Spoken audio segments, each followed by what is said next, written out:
morning everyone. So we are going to start the mechanism of muscle contraction. जो mechanism है muscle contraction का that will be initiated by the CNS by motor neuron. और जब हम motor neuron और muscle fiber को साथ में बोलेंगे तब उसको हम one molar motor unit बोलेंगे. मोटर न्यूरॉन और मसल फाइबर यानी सार्कोलेमा जो उसका आउटर मोस्ट लेयर है उसके बीच का डिस्टेंस न्यूरोमस्कुलर जंक्शन या फिर मोटर एंड प्लेट कहलाता है.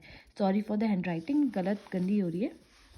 उसके बाद हम ये देखेंगे कि हो क्या रहा है. This is a muscle fibre and this is a motor neuron का एक्सॉन पार्ट है. ठीक है, इस एक्सॉन पार्ट में यहाँ पे जो है मोटर न्यूरॉन में से ये जो है part this will be the neurotransmitter. ये न्यूरोट्रांसमीटर जो है वो जब यहाँ से मोटर सिग्नल देगा सीएनएस को तो ये कैल्शियम आयन चैनल अंदर आएंगे और ये न्यूरोट्रांसमीटर को इशारा करेंगे कि कैल्शियम आयन बाहर को आए. तो वो न्यूरोट्रांसमीटर बाहर आएंगे, न्यूरो मस्कुलर जंक्शन से क्रॉस होकर मसल फाइबर में जाएंगे.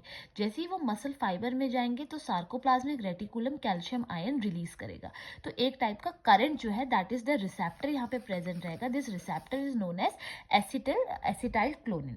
तो हुआ क्या, पहला स्टेप कि मोटर न्यूरॉन ने सिग्नल दिया सीएनएस को जिसकी वजह से कैल्शियम आयन अंदर आए एक्सॉन टर्मिनल में और सिग्नल का फ्यूजन हुआ साइनेप्टिक वेसिकल में. एक्सोसाइटोसिस हुई न्यूरॉन ट्रांसमीटर की और एसिटाइल क्लोनिन वहाँ पे रिसेप्टर ने उसको बाइंड करा. जब बाइंडिंग हुआ एसिटाइल क्लोनिन के साथ तो रिसेप्टर और मसल डीपोलराइज हो गई, एक्साइटेड हो गई और उन्होंने कैल्शियम आयन को रिलीज कर दिया सार्कोप्लाज्मिक रेटिकुलम से. जब वो सार्कोप्लाज्मिक रेटिकुलम बाइंड करा टीपीसी से तो उसने entire troponin and tropomyosin shift हो गए एक्टिन के साइड को और स्लाइडिंग शुरू हो गई.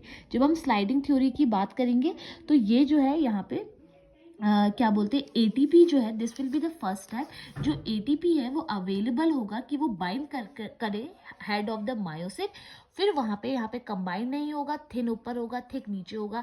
फिर यहाँ पे एटीपी जो है वो हाइड्रोलाइज होके एडीपी और फॉस्फेट आयन बनाएगा और जब ये बनेगा तो यहाँ पे हेड यूटिलाइज हो जाएगा ये एनर्जी को और बाइंड करेगा एक्टिन के साथ. फिर वो बाइंड होके तो एक क्रॉस ब्रिज बनाएगा जिसमें रोटेशन भी होगी मायोसिन की और उसके बाद एटीपी और फॉस्फेट आयन रिमूव्ड हो जाएगा. क्रॉस ब्रिज अभी भी रहेगा बट एटीपी एड ऑन हो जाएगा. दो टाइप की मसल होती है, मसल फाइबर होता है. एक रेड होता है जिसमें कंटेंट ऑफ मायोग्लोबिन ज़्यादा होता है, माइटोकॉन्ड्रिया भी ज़्यादा होता है और एरोबिक होता है. सार्कोप्लाज्मिक रेटिकुलम कम होगा तो कैल्शियम आयन भी कम होगा. एग्जाम्पल है पैक्टोरलिस मेजर जो बैक की मसल होती है. वाइट मसल फाइबर जो होते हैं दैट आर वाइट में मायोग्लोबिन कम होगा तभी वो वाइट होगा, माइटोकॉन्ड्रिया कम होगा, एनारोबिक कंडीशन होगी. सार्कोप्लाज्मिक रेटिकुलम ज़्यादा होगा जिसकी वजह से कैल्शियम आयन ज़्यादा होंगे और ये हमारी आई बॉल में देखा गया है.